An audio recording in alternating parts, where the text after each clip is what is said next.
तीन अंगुली सीधी इस प्रकार, और आंखें बंद करके थोड़ी देर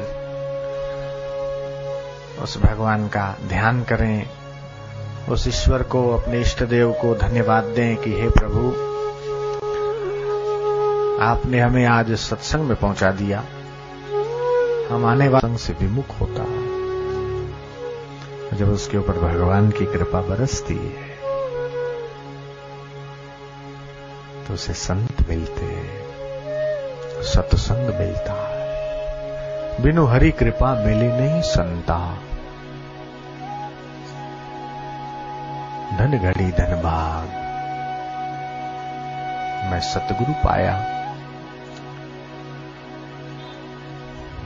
मीराबाई कहती 68 तीर्थ संतों के चरण में,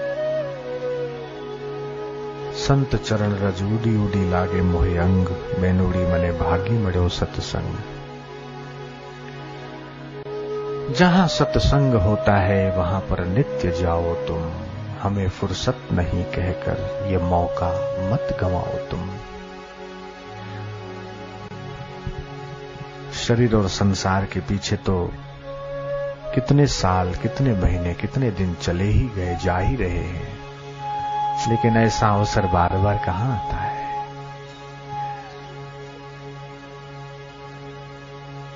वे आंखें धन्य हो जाती है जो भगवान और भगवत प्राप्त महापुरुषों का दर्शन कर पाती है।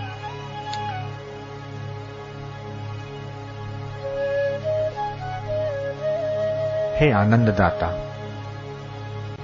हे सुखदाता, हे अंतर्यामी, हे मेरे स्वामी, हे घटघटवासी, बार बार मेरे जीवन में ऐसे अवसर आते रहे।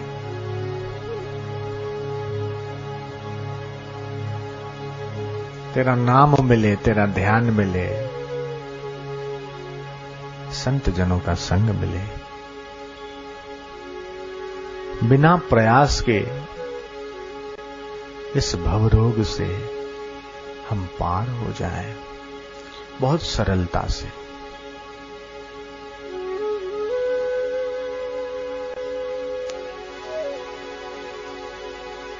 हे प्रभु,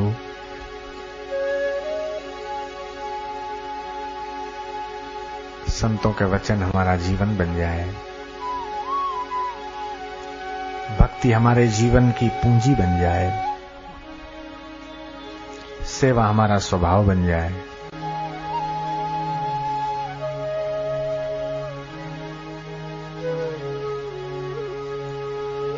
नित्य हंसमुख और प्रसन्नता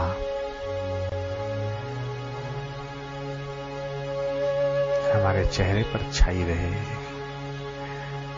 हमारे गुरुदेव तो कहते हैं कि साल में एक बार क्या दिवाली मनाते हो, आपका तो हर दिन दिवाली हो,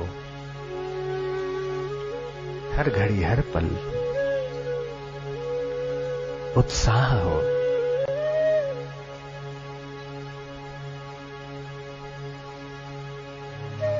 जिए तो ऐसे जिए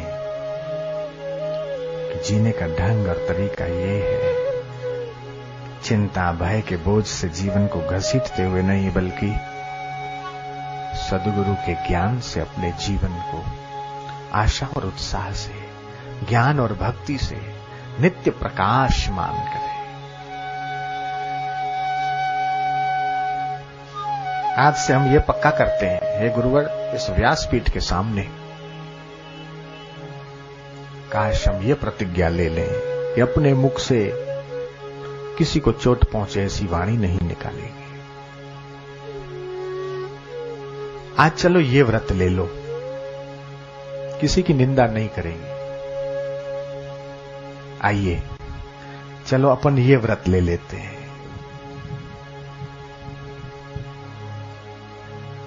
ईर्ष्या करके अपने हृदय को जलाएंगे नहीं। ईर्ष्या तो वो दिमक है जिस दिल को लगती है उसी दिल को खोखला कर डालती है। ये कलयुग है ना, अपने दुख से कम दुखी होते, दूसरे के सुख से ज्यादा दुखी होते। ये दुर्वृत्ति को चलो आज निकाल देते हैं। कितना अच्छा समय है, कितना अच्छा मौका है, ये अवसर है अपने आप को बदलने का, आध्यात्मिक प्रसाद पाने का। हम प्रतीक्षा में बैठे हैं, पल के बिछाए, अभी आएंगे, अभी आएंगे, अभी गुरुवर आएंगे, अभी सद्गुरुदेव हमें दर्शन देंगे, अभी इस व्यासपीठ पर विराजमान होंगे। इसी प्रतीक्षा, इसी इंतजार में पल के बिछाए आप लोग बैठे हो। आप बैठे थोड़ी हो, आप तो तपस्या कर रहे हो। और आपकी तपस्या व्यर्थ नहीं जा सकती है, मुझे विश्वास है।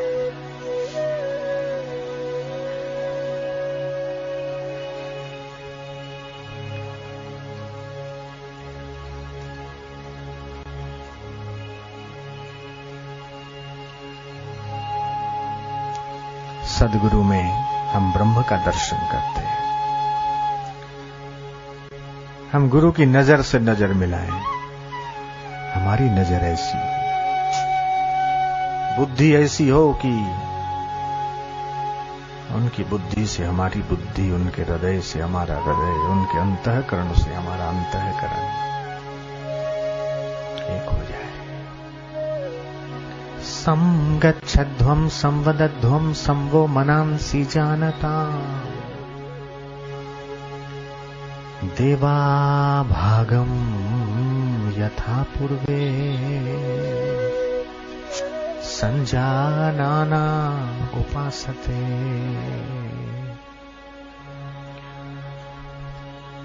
भगवान का ध्यान तो अपने हृदय में तीर्थ बना देता है। हम तो ढूंढ रहे थे अपने परमात्मा को, ईश्वर को, कभी बद्री में, कभी केदार में, कभी गंगोत्री में, कभी यमुनोत्री में, कभी कहीं, कभी कहीं, कभी कहीं, कभी कहीं।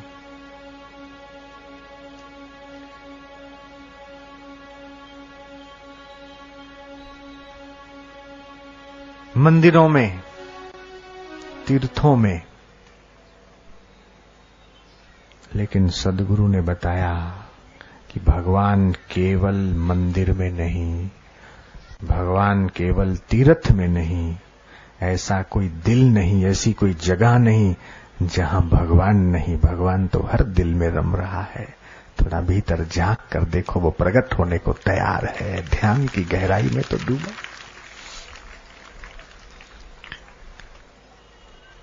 घट घट मेरा साइयां, खाली घट ना कोय, बलिहारी वो घट की, जा घट प्रगट होए। तो जिन महापुरुषों के अंतःकरण में, इस सद्गुरुदेव के दिल में वो परमात्मा छलका है, प्रकट हुआ है। अलख पुरुष की आरसी, वो अलख है, उसे लखा नहीं जा सकता। वेद ने भी कह दिया नेति नेति, अब आगे हम नहीं कह सकते। इतना ही नहीं, इतना ही नहीं, और भी है आगे। परमात्मा वो है जो समाप्त नहीं किया जा सकता। उसके ऊपर बोलने बैठो तो 2 घंटे कम है, 2 दिन कम है, 2 महीने कम है, 2 साल कम है। अनंत को हम कहां अंत में लाएंगे? जितनी स्तुति करो उतनी कम है, जितनी महिमा गाओ उतनी कम है, जितनी कथाएं करो उतनी कम है, जितने सत्संग करो उतने कम है, जितना बयां करो कम ही रहेगा। लेकिन फिर भी बयां कर रहे हैं, क्योंकि ये वाणी धन्य हो जाती है और सुनने वाले के कान सफल हो जाते हैं, धन्य हो जाते हैं, और इन कानों की खिड़कियों से भगवान आकर आपके दिल के भवन में बैठ जाते हैं। और जहां भगवान आकर बैठ गए, ईश्वर आकर बैठ गए गुरु के वचनों से, वहां उस हृदय में फिर निंदा कहां रहेगी, द्वेष कहां रहेगा, ईर्ष्या कहां रहेगी, अभिमान कहां रहेगा, संसार का कचरा कहां रहेगा। जिस मन की गंदगी को अपनी मेहनत से न जाने कितने साल लगते, न जाने कितनी सदियां, न जाने कितने जन्म लग जाते, वो हंसते खेलते। गुरु के प्रसाद द्वारा, उनकी वाणी द्वारा, उनके दर्शन द्वारा वो दोष हंसते खेलते निकल गए। और इसलिए कहा, शीश दिए जो गुरु मिले तो भी सस्ता जान। कोई कहता है तेरा धन माल कितना है, कोई कहता है तेरा बच्चे और बाल कितना है, ओए कोई कहता है तेरा जमीन जायदाद प्लाट कितने हैं, ज्वेलरी कितनी है, गहने कितने हैं।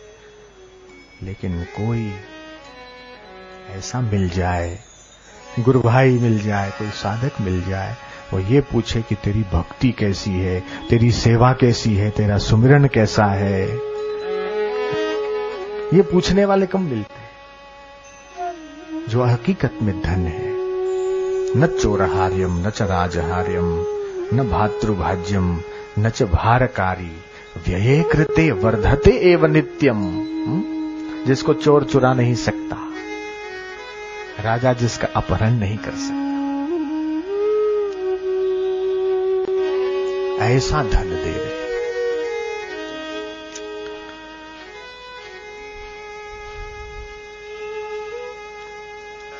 भाग्योदयेन बहुजन्म समर्जितेन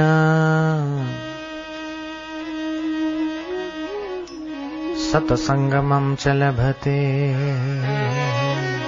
पुरुषो यदा वै अज्ञान हेतु कृत मोह मदांधकार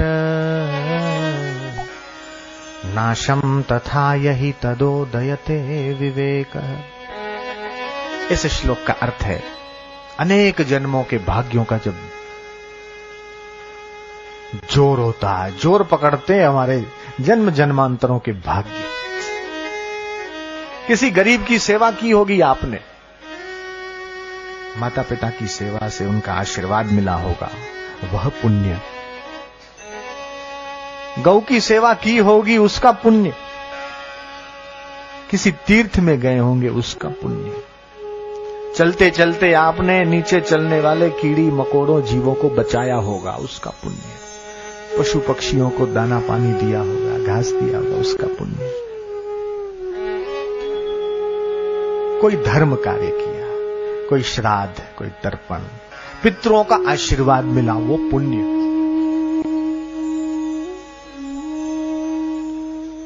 दंड देने की शक्ति होने के बावजूद भी आपने क्षमा कर दिया होगा, वो पुण्य। ऐसे थोड़े थोड़े थोड़े थोड़े थोड़े थोड़े कई प्रकार के पुण्य। दीपावली पे आपने दीप दान दिया होगा, कार्तिक मास में कभी आपने सवेरे जल्दी उठकर स्नान कर लिया होगा। ये छोटे छोटे सारे पुण्य इकट्ठे हुए और उसने जब जोर मारा तभी आपके कदम सत्संग तक पहुंचे हैं। नहीं तो साहब बोले मेरे तो दुकान जाना है, मेरे तो ये काम है, मेरे तो वो काम है, मैं तो बच्चों को संभालना है, मैं तो स्कूल से लाना है, ये है वो है, वो 50 प्रकार के बहाने आ जाते हैं। और इसलिए सत्संग में वही बैठ सकता है, वही सुन सकता है जिसके पुण्यों ने जोर मारा। अभागा आदमी संत दर्शन कर नहीं सकता, अभागा आदमी संत वचन सुन नहीं सकता, अभागा आदमी सेवा कर नहीं सकता, अभागे आदमी का धन सत्कर्म में नहीं लगता, अभागे आदमी का मन भगवान के भजन में नहीं लगता,